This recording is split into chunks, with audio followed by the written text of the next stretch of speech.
Hello everyone, welcome to JK civil services Feb 2022 के third week के national and international current affairs के बारे में हम इस लेक्चर में पढ़ने जा रहे हैं। तो यहाँ पे मैं टॉप 17 न्यूज़ लेके आई हूँ जो कि फेब के थर्ड वीक में चले थे। ठीक है, विद एक्स्ट्रा इन्फॉर्मेशन लाई हूँ। तो वन बाय वन हम इन सारी न्यूज़ को पढ़ेंगे एंड समझेंगे। लेक्चर को स्टार्ट करने से पहले मैं आपको बताना चाहूँगी कि मे बी बहुत सारे स्टूडेंट्स को लगता होगा कि मैम नेशनल और इंटरनेशनल पढ़ा रही हूँ तो इसमें JNK का पोर्शन कहाँ है। JNK के लेक्चर्स मैंने ऑलरेडी दिए हुए हैं अलग से, तो वो आप JNK की न्यूज़ वहाँ से देख लीजिएगा। ओके, तो इसके बाद दूसरी एक बात बोलनी है कि कमेंट सेक्शन में बहुत सारे बच्चे कमेंट कर रहे हैं कि मैम VLW की पोस्ट अभी तक नहीं आई, अभी लाइक सिलेबस वगैरह नहीं आया किसी पोस्ट का। तो मैं उनको बता दूं कि जो करंट अफेयर्स है ये हर एक एग्ज़ाम में आपको आएंगे, ये हर एक एग्ज़ाम के लिए इंपॉर्टेंट है। दैट्स वाई पहले ही करवा रहे हैं सिलेबस आने से पहले, ताकि उस टाइम पे अगर जब सिलेबस आएगा आपको सारा ओवरबर्डन हो जाएगा, है ना। तो बेटर है आप थोड़ा थोड़ा पहले ही पढ़ के रखो। ठीक है, तो चलिए फिर लेक्चर को स्टार्ट करते हैं। पहले यहाँ पे RBI reserve bank of India conducting annually, ये हर साल कंडक्ट करते हैं क्या, फाइनेंशियल लिटरेसी वीक। कौन, RBI कंडक्ट करता है एनुअली फाइनेंशियल लिटरेसी वीक, जिसका प्रोपागेंडा या आप एम बोल सकते हो फाइनेंशियल एजुकेशन मैसेज, यानी कि फाइनेंशियल एजुकेशन मैसेज आगे पहुंचाना। इसका किसका, फाइनेंशियल लिटरेसी वीक का एम होता है। ओके जी, यहाँ पे स्टार्ट करते हैं। अभी हम 2022 की बात करते हैं। 2022 में कब से कब तक ये कंडक्ट किया गया, कब से, 14 टू 18 फेब तक। ओके, इसका थीम क्या था 2022 का, वो था गो डिजिटल गो सिक्योर। ओके, किसका, फाइनेंशियल लिटरेसी वीक का थीम क्या था 2022 का, गो डिजिटल गो सिक्योर। अब यहाँ पे इसकी थीम की बात करते हैं तो ये थीम जो है, ये स्ट्रैटेजिक ऑब्जेक्टिव किसका, national strategy for financial education 2022-2025 NSFE, इसका एक स्ट्रैटेजिक ऑब्जेक्टिव है गो डिजिटल गो सिक्योर, जो कि थीम था इस साल के फाइनेंशियल लिटरेसी वीक का। ओके, यहाँ पे मैं आपको 2021 का भी बताऊंगी। 2021 में फाइनेंशियल लिटरेसी वीक कब से कब तक मनाया गया था, 18 फेब एंड टू 12 फेब तक। ओके, क्योंकि एग्जामिनर पूछ सकता है कि हम कभी कभी ऐसा क्या करते हैं कि रिसेंट वाली न्यूज़ देख के चले जाते हैं एंड वहाँ पे प्रीवियस ईयर की पूछी जाती है, एंड वहाँ पे क्या होता है कि हम कंफ्यूज हो जाते हैं, शायद इसका आंसर यही होगा, एंड हड़बड़ी में वहाँ पे प्रेशर में हम गलत कर देते हैं। तो यहाँ पे आप 2021 का भी याद रखिएगा। ओके, कब से कब तक था। एंड यहाँ पे और एक पॉइंट है, financial literacy week first time कहाँ कब ऑब्जर्व किया था, 2016 में। ओके, चलिए जी नेक्स्ट न्यूज़ की तरफ चलते हैं। फिर से RBI reserve bank of India की बात हो रही है।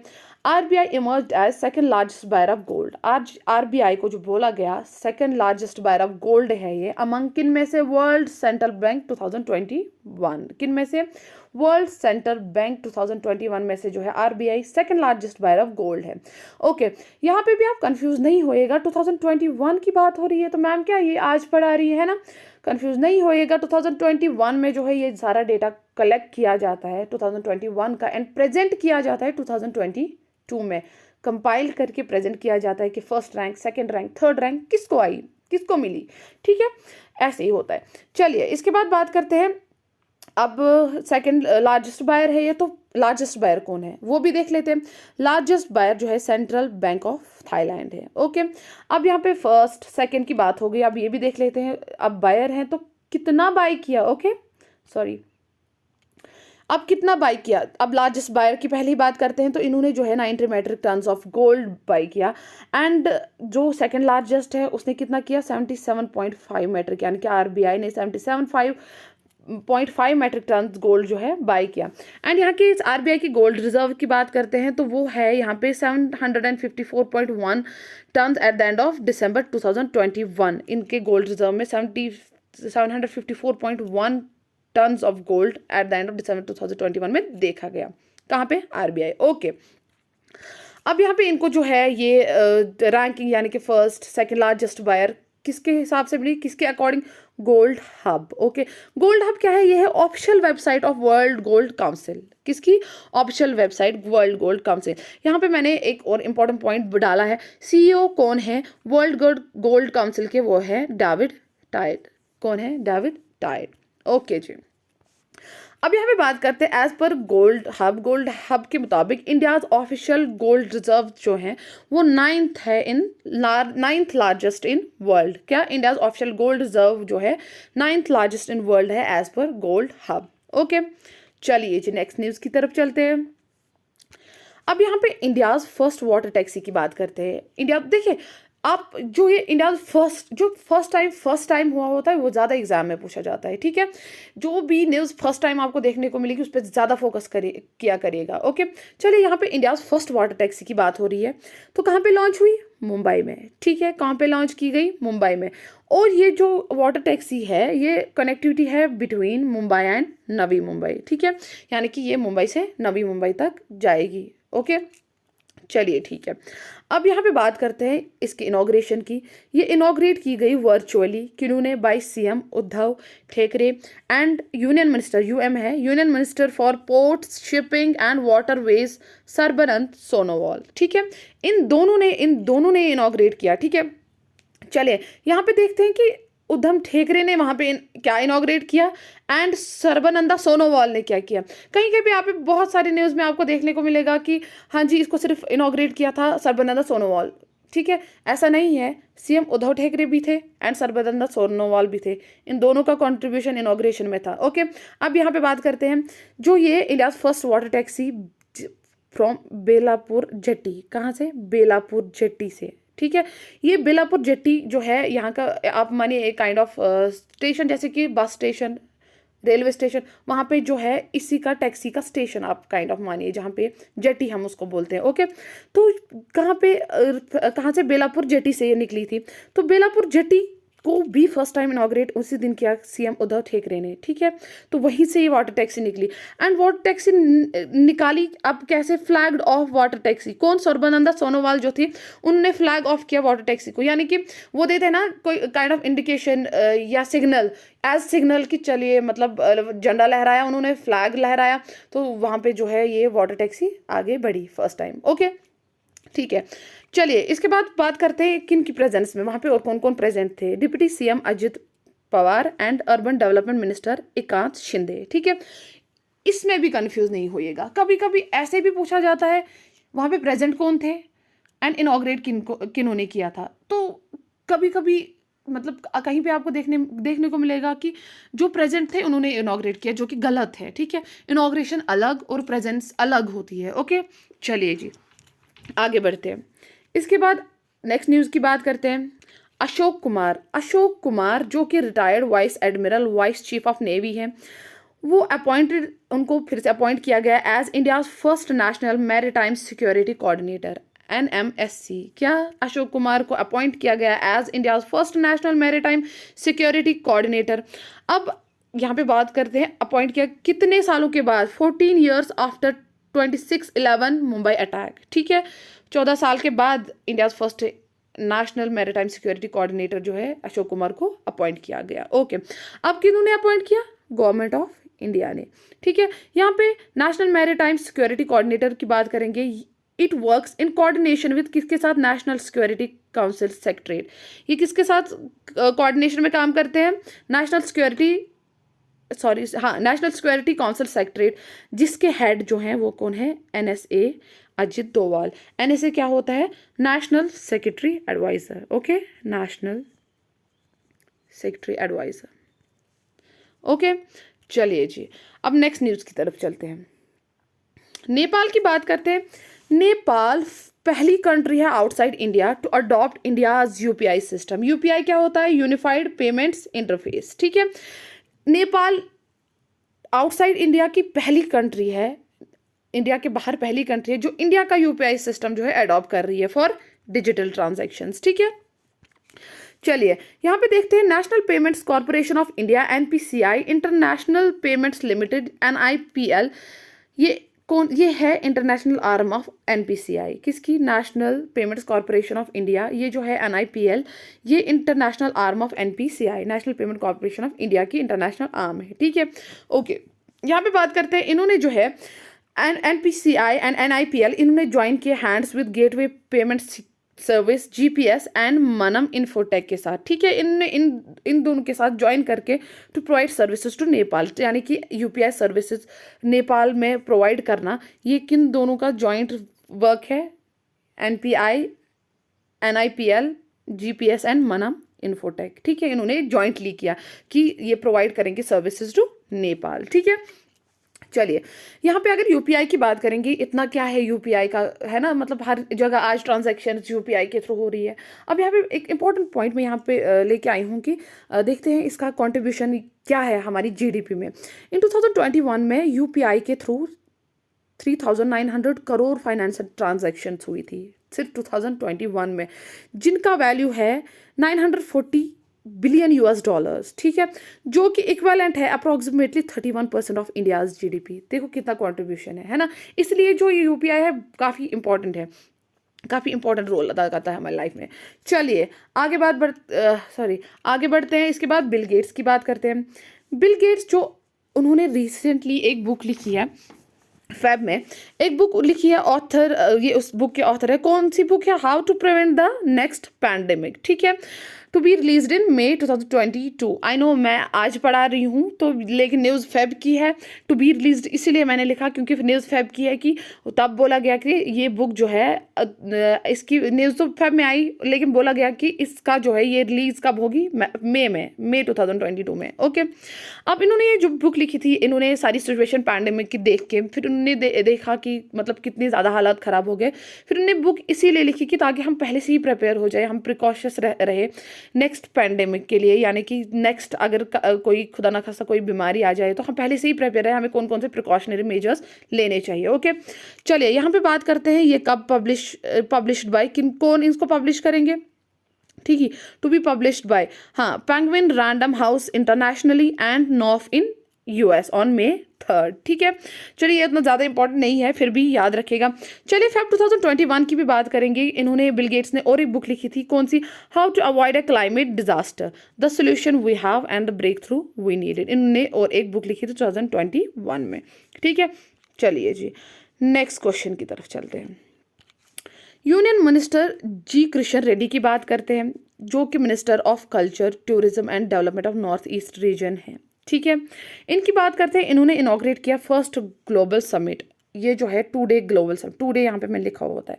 ठीक है, फर्स्ट ग्लोबल समिट जो 2 डे फर्स्ट ग्लोबल समिट है, क्या कहाँ पे ऑन किस पे? री इमेजिंग म्यूजियम्स इन इंडिया। कहाँ? री इमेजिंग म्यूजियम्स इन इंडिया, कहाँ पे? हैदराबाद में। ओके, चलिए जी इसके बाद बात करते हैं। Approximately 2300 registered to attend the event. इस इवेंट को अटेंड करने के लिए अप्रॉक्सीमेटली 2300 लोगों ने रजिस्टर किया था। अब यहाँ पे जो यही है, मतलब फर्स्ट ग्लोबल समिट की बात करते हैं। ये ऑर्गेनाइज अंडर किसके अंडर ऑर्गेनाइज किया गया? आज़ादी का अमृत महोत्सव। ठीक है, जो ये आज़ादी का अमृत महोत्सव ये जो मार्क करता है 75th anniversary of India's independence. ठीक है, तब ये इनॉग्रेट किया गया। ओके जी, चलिए नेक्स्ट की तरफ चलते हैं, नेक्स्ट न्यूज़ की तरफ। यहाँ पे गवर्नमेंट ऑफ पाकिस्तान की बात हो रही है। गवर्नमेंट ऑफ पाकिस्तान ने ऑनर किया बिल गेट्स को विद हिलाल पाकिस्तान अवार्ड। ये जो है ये second highest honour of Pakistan माना जाता है। हिलाल पाकिस्तान किनको दिया? बिल गेट्स को। बिल गेट्स कौन है? बिल गेट्स की न्यूज़ इससे पहले भी आई। बिल गेट्स कौन है? ये है माइक्रोसॉफ्ट को फाउंडर एंड को चेयर, किसके? Bill and Melinda Gates foundation. हमें ये पता होता है कि ये माइक्रोसॉफ्ट को फाउंडर एंड को चेयर, लेकिन मेनली मतलब किसी को पता नहीं होता है किसके? Bill and Melinda Gates foundation. ठीक है, इंपॉर्टेंट पॉइंट है, याद रखिए। चलिए यहाँ पे जो है इसको ऑनर किया गया बिल गेट्स को, हिलाल पाकिस्तान। अब किस लिए ऑनर किया गया? इनने ऐसा क्या काम किया था? His support to polio eradication, poverty reduction. कहाँ पे? पाकिस्तान में इनके सपोर्ट को, किसके मतलब बिल गेट्स के सपोर्ट को इनने सपोर्ट किस में किया? पोलियो इरेडिकेशन, वहाँ पे पोलियो खत्म करने में, and poverty reduction, poverty reduce करने में। ठीक है, इसलिए इनको हिलाल पाकिस्तान अवार्ड से नवाजा गया। चलिए यहाँ पे बात करते हैं। ये सरमनी हेल्ड एट कहाँ पे? President home. कहाँ पे ये सरमनी की गई, यानी कि इसको ये अवार्ड दिया गया कहाँ पे? प्रेसिडेंट होम में। और प्रेसिडेंट कौन है? Arif Alvi present the award. इन्होंने किसने दिया? आरिफ आलवी, जो कि वहाँ के प्रेसिडेंट, उन्होंने ये अवार्ड किसको दिया? बिल गेट्स को। चलिए ये जो थे बिल गेट्स की बात करते हैं। ये इनका जो था 1 डे लॉन्ग टूर, यानी कि 1 डे टूर था वहाँ पे टू पाकिस्तान। एंड वहाँ पे जो किन किन के साथ मिले? प्राइम मिनिस्टर इमरान खान से, and also visited national command and control centre. और वहाँ पे जो national command and control centre, वहाँ पे भी ये इन्होंने विजिट किया। अब आप यहाँ पे बोलेंगे कि प्राइम मिनिस्टर इमरान खान नहीं है आज। आई नो इमरान खान नहीं है आज, जब ये गए थे तब इमरान खान ही थे। ओके, चलिए जी इसके बाद बात करते हैं। कोल इंडिया लिमिटेड की बात करते हैं। Coal India Limited awarded with most dependable या ट्रस्टेड, यहाँ पे मैंने लिखा है अवॉर्डेड विद मोस्ट डिपेंडेबल या trusted public sector of India award 2022। क्या दिया गया इनको, कौन सा, कोल इंडिया लिमिटेड को कौन सा अवार्ड दिया गया, most dependable trusted public sector in India. चलिए आगे देखते हैं। कॉन्फिडेंस, जो कोल इंडिया लिमिटेड है इनको जो है महारत्ना कंपनी का टाइटल मतलब दिया गया है, ठीक है, महारत्ना कंपनी। बहुत सारी जगहों पे आपको मिलेगा ये महारत्ना कंपनी, आप कंफ्यूज नहीं होएगा कि कोल इंडिया लिमिटेड पढ़ा था तो यहाँ पे महारत्ना कंपनी है। महारत्ना कंपनी आपको आ सकता है क्वेश्चन में कि Maharatna company most dependable trusted public sector of India award दिया गया। ओके, कंफ्यूज नहीं होएगा। चलिए जी, अब इनको ये अवार्ड कहाँ पे received at energy meet and excellence award function organise at कहाँ पे, industry chamber association ASSOCHAM Kolkata, ठीक है, एसोसिएशन कोलकाता, ये जो है यहाँ से है। ओके, ये याद रखिएगा। अब ये एसोसिएशन क्या होता है, ये है associated chamber of commerce and industry. क्या है, associated chambers of commerce and industry Kolkata, वहाँ पे ये अवार्ड फंक्शन जो है ऑर्गेनाइज किया गया था, ठीक है। कौन सा award function, energy meet and excellence award function, and उसी अवार्ड फंक्शन में जो है कोल इंडिया लिमिटेड को ये अवार्ड मिला। ओके, यहाँ पे बात करते हैं कई, यहाँ पे यूनियन मिनिस्टर जो है coal mines and parliamentary affairs Shri Prahlad Joshi जो है उन्होंने भी कॉम्प्लीमेंट किया इस पे कि हाँ जी हमें ये अवार्ड मिला, बहुत ही ऑनर की बात है, ठीक है, इन्होंने कॉम्प्लीमेंट किया इस पे। ओके, कहीं कहीं पे सुनने को मिलेगा या देखने को मिलेगा दैट ये जो है अवार्ड इन्होंने रिसीव किया, नहीं ये कोल इंडिया को ही दिया गया।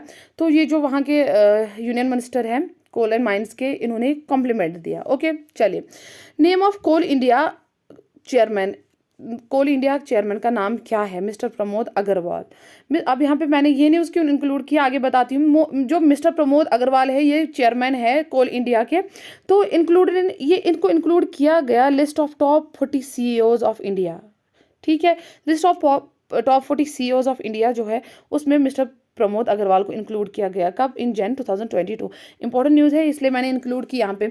अब जन 2022 की ही बात करेंगे। डायरेक्टर ऑफ कोल इंडिया जो कि विनय रंजन है, इनको जो है इंडियाज 100 ग्रेट पीपल मैनेजर्स, ठीक है, 2000 इनको किस पे इंक्लूड किया गया, in India's 100 great people manager 2021। Okay, चलिए जी आगे बढ़ते हैं नेक्स्ट न्यूज़ की तरफ। आसाम गवर्नमेंट ने लॉन्च किया, आसाम यहाँ पे मैंने लिखा है फर्स्ट स्टेट। ओके, आसाम एक पहली स्टेट जो है, आसाम गवर्नमेंट ने लॉन्च किया India's first night navigation app for ferry services. इन्होंने लॉन्च किया India's first navigation app for ferry services. किसने, आसाम गवर्नमेंट ने। कहाँ पे, आसाम में ही है ना, यानी कि फर्स्ट स्टेट बनी, आसाम फर्स्ट स्टेट बनी जहाँ पे ये India's first night navigation app launch किया गया। ओके, चलिए जी, इसके बाद बात करते हैं ऑन द, कहाँ पे, Brahmaputra river in Guwahati Assam. Ferry services जो ब्रह्मपुत्र रिवर में इन गुवाहाटी आसाम में चल रही है, वहाँ पे इंडिया फर्स्ट नेविगेशन ऐप जो है लॉन्च किया गया। ओके, अब यहाँ पे देखिए लॉन्च बाय किसने, सीएम ऑफ आसाम कौन है, हिमांता बिस्वा शर्मा। कौन है, हिमांता बिस्वा शर्मा, इन्होंने ही लॉन्च किया ये। चलिए यहाँ पे देखते हैं आप, डेवलप्ड बाई, किन्होंने डेवलप किया, state transport department in association with principal scientist of IIT Madras जो कि के राजू है। इनके साथ एसोसिएशन में किसने, स्टेट ट्रांसपोर्ट डिपार्टमेंट ने इन एसोसिएशन विद के राजू जो कि principal scientist of IIT Madras है, इन्होंने डेवलप किया ये ऐप। ओके, चलिए, सीएम ऑल्सो लॉन्च्ड, यहाँ के सीएम की बात करते हैं। आसाम में इन्होंने क्या और लॉन्च किया, 10 आधार बेस्ड कॉन्टैक्टलेस सर्विसेज, आधार बेस्ड कॉन्टैक्टलेस सर्विसेज जो है सीएम ऑफ आसाम ने आसाम में और लॉन्च किए। चलिए नेक्स्ट न्यूज़ की तरफ चलते हैं। गोबर्धन की यहाँ पे बात हो रही है। ये जो है Gobardhan Asia's biggest bio CNG plant है, where CNG stands for compressed national gas. Gobardhan जो है Asia's biggest bio CNG plant inaugurated by, किन्होंने इनॉग्रेट किया, PM मोदी ने। कहाँ पे, एट इंदौर मध्य प्रदेश, ठीक है। चलिए जी यहाँ पे बात करते हैं। अब यहाँ पे गोबर्धन को बिगेस्ट बायो CNG प्लांट, तो कितनी कैपेसिटी, 550 टन इसकी कैपेसिटी है। ओके, अब ये गोबर्धन कहाँ पे situated, at Devguradia trenching ground पे है। कहाँ पे, देवगुरादिया ट्रेंचिंग ग्राउंड, इंदौर मध्य प्रदेश। चलिए अब यहाँ पे जो है India Asia's biggest bio CNG plant जो गोबर्धन, ये बेस्ड ऑन किस कॉन्सेप्ट बेस पे बनाया गया, waste to wealth, waste to wealth, सीधी मतलब पता चल रहा है वेस्ट टू वेल्थ, वेस्ट को यूज करके कुछ ना कुछ यूटिलाइज करके वेल्थ हासिल करना। ठीक है, चलिए ये जो है Asia's biggest bio CNG plant, ये इन लाइन विद स्वच्छ भारत मिशन इसके साथ मिलके काम करता है। ओके, एंड यहाँ पे देखते हैं इसकी प्रोडक्शन भी कितनी होगी। Will produce 17,000 kg of CNG per day and 100 tons organic compost per day, है ना, काफ़ी ज़्यादा इसका प्रोडक्शन जो होगा सीएनजी का एंड ऑर्गेनिक कंपोस्ट का। यहाँ से गोबर, जहाँ पे जो इसका नाम दिया गया है गोबर, इसका फुल फॉर्म जो है galvanising organic bio agro resource done. ठीक है, ये जो है इसका फुल फॉर्म है। ओके, चलिए नेक्स्ट न्यूज़ की तरफ चलते हैं। India's largest tribal fair, India's largest tribal fair की बात करेंगे, सेलिब्रेटेड तेलंगाना, कहाँ पे, तेलंगाना। अब ट्राइबल फेयर की बात करते हैं। अब ये भी बोलती हूँ पहले से ही, कौन सी ट्राइब, कोया ट्राइब। ठीक है, कोया ट्राइब नाम है इसका। यही जो है एक फेस्टिवल मनाते हैं, ट्राइबल फेस्टिवल, कहाँ पे, तेलंगाना में। वहाँ पे कहाँ पे, मुलुगु डिस्ट्रिक्ट में। ठीक है, क्योंकि क्वेश्चन किसी भी टाइप का आ सकता है। ट्राइबल फेयर है सॉरी, कोया ट्राइब के बारे में नहीं पूछेंगे, ये पूछेंगे कि किस डिस्ट्रिक्ट में, ये पूछेंगे कि किस स्टेट में। ठीक है, ये पूछा जाएगा कौन सी ट्राइब, ये पूछा जाएगा कि ये मेला है या मतलब ये फेस्टिवल जो है ये कितने दिन का होता है। आगे देखते हैं, ये 4 डे मिडाराम जत्रा, ये 4 डे मिडाराम जत्रा second largest fair in India. इसका नाम क्या है, ये 4 दिन तक चलता है, मिडाराम जत्रा इसका नाम है। ये 4 दिन तक चलता है एंड ये सेकेंड लार्जेस्ट फेयर है इन इंडिया आफ्टर, किसके बाद, कुंभ मेला। कुंभ मेला जो है first largest fair in India है एंड इसके बाद जो है वो है ऐसा जो इसका नाम मेदाराम जत्रा है, वो कौन सा, कोया ट्राइब जो सेलिब्रेट करती है, कहाँ की, Mulugu district of Telangana. Okay, अब यहाँ पे देखते हैं celebrated from 16 to 19 of Feb 2022, कहाँ से कहाँ तक सेलिब्रेट किया गया, 16 to 19 फेब ऑफ 2022। एम जत्रा, जो ये मिदाराम जत्रा है, इसको और भी इसका दूसरा नाम है, इसको क्या बोला जाता है, समक्का सरामाला सॉरी सलाम सारालम्मा जत्रा, समक्का सारालम्मा जत्रा इसको और बोला जाता है, यानी कि इसका दूसरा नाम है। ओके, चलिए ministry of tribal affairs MOTA sanction, इन्होंने कितना सैंक्शन किया इस फेस्टिवल के लिए, ₹2.26 crore for the festival in 2022 की बात हो रही है, फेब 2022। ओके, चलिए नेक्स्ट न्यूज़ की तरफ चलते हैं। विनीत जोशी की बात करते हैं। Vineet Joshi appointed as new chairman of CBSE central board of school education, किसको as chairman of, new chairman appoint किया गया ऑफ CBSE, विनीत जोशी, जो कि एक IAS ऑफिसर है and also director general of national testing agency NTA के डायरेक्टर जनरल भी हैं या एक IAS ऑफिसर भी है। फॉर्मर मतलब विनीत जोशी से पहले देखते हैं कौन चेयरमैन थे CBSE, वो थे IAS मनोज आहूजा। अब इनकी भी बात हो रही है तो ये देखते हैं कि इनको अपॉइंट किया गया as officer of special duty of agri and farmers welfare. ठीक है, क्या किया इनको appoint as officer of special duty of agri and farmers welfare, किनको, IAS मनोज आहूजा, जो कि फॉर्मर चेयरमैन ऑफ CBSE थे। ठीक है, अब यहाँ पे CBSE की बात हो रही है, central board of school education, इसका हेड ऑफिस कहाँ पे है, दिल्ली में। कब फाउंड किया गया था, इन 3 नवंबर 1962 में। ओके, चलिए जी नेक्स्ट न्यूज़ की तरफ चलते हैं। WHO world health organisation launched, इन्होंने वर्ल्ड हेल्थ ऑर्गेनाइजेशन ने लॉन्च की एक ऐप, क्विट टोबैको ऐप। ठीक है, यानी क्योंकि आपको पता है यार टोबैको की वजह से कितना ज़्यादा मतलब कितनी सारी डेथ्स हो रही है, कितनी नई नई बीमारियां, लंग इन्फेक्शन, बहुत सारा कुछ हो रहा है इस टोबैको की वजह से। तो इन्होंने जो है WHO ने रिसेंटली एक ऐप लॉन्च की जिसका नाम क्विट टोबैको ऐप है, कि उन्होंने की बाय डॉक्टर पूनम खेत्रपाल सिंह, जो कि रीजनल डायरेक्टर है WHO south east Asia region के। ठीक है, किसने, डॉक्टर पूनम खेत्रपाल सिंह ने लॉन्च की है एप्लीकेशन। जूरिंग, कब की, WHO's ईयर लॉन्ग एक कैंपेन चला जिसका नाम कमिट टू क्विट, किनका, WHO का ईयर लॉन्ग कैंपेन था, कौन सा, कमिट टू क्विट, इसी के दौरान इन्होंने जो है ये एप्लीकेशन लॉन्च की। ओके, चलिए अब टोबैको से मैंने आपको बोला बहुत सारी डेथ्स होती है। अब लास्ट ईयर की बात करते हैं, यहाँ मतलब एवरी ईयर कितनी एवरेज में डेथ्स होती है, नियरली 8 मिलियन पीपल हर साल टोबैको की वजह से मरते हैं। ठीक है, चलिए नेक्स्ट न्यूज़ की तरफ चलते हैं। Delhi police, India's first security force, Delhi police India की फर्स्ट सिक्योरिटी फोर्स बनी to launch smart card arms licence.